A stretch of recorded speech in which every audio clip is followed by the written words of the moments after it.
moi, je regarde les investissements plutôt du côté agricole, puisque c'est notre secteur.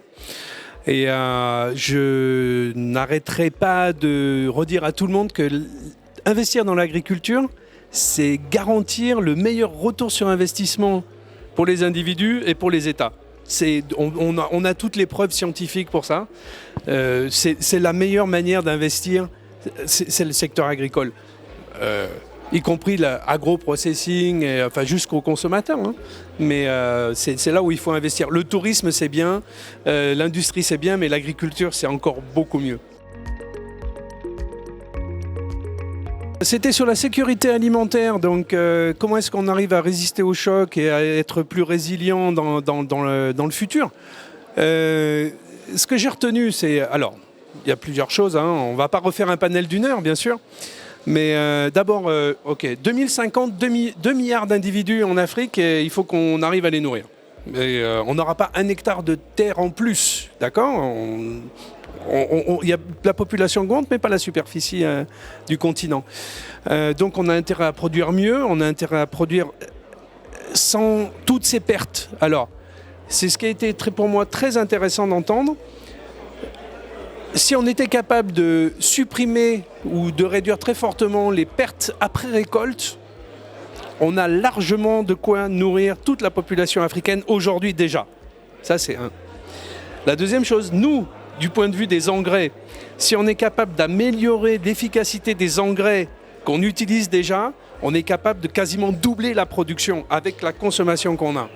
Donc, si les investissements sont bien ciblés, par exemple, on avait un des panélistes qui nous guidait plutôt vers tout ce qui est chaîne de froid pour pouvoir stocker des produits à haute valeur ajoutée comme les légumes et les fruits.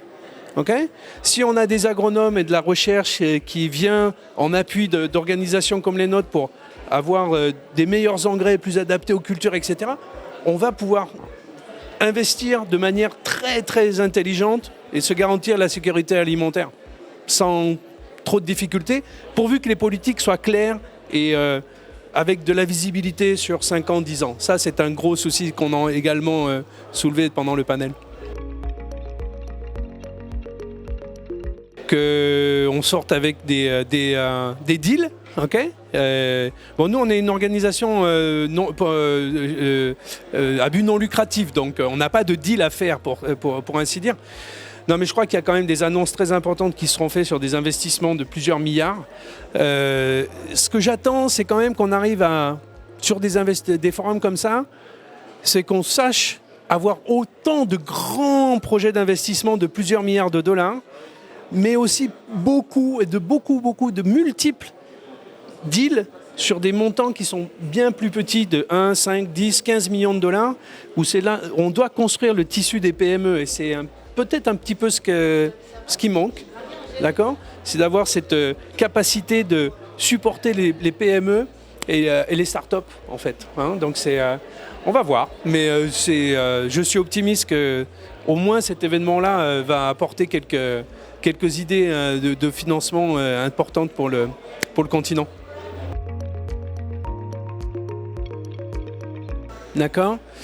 Mais non, ce qui est important surtout, c'est d'arriver à faire un suivi des événements comme ça. On a vu que c'était la première fois qu'on était capable de refaire un événement en présentiel depuis 2018, si je crois bien, si je me rappelle bien.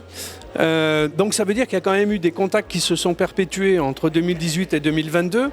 Mais c'est toujours comment est-ce qu'on arrive à prendre l'avantage et entretenir les relations qui sont nouées dans des événements comme ça, pour être sûr qu'on en tire le meilleur profit. Voilà, donc suivez ça, recommencez l'année prochaine en Afrique du Sud ou ailleurs, mais soyons consistants et entre deux événements, entre deux forums, on a beaucoup de travail à faire ensemble.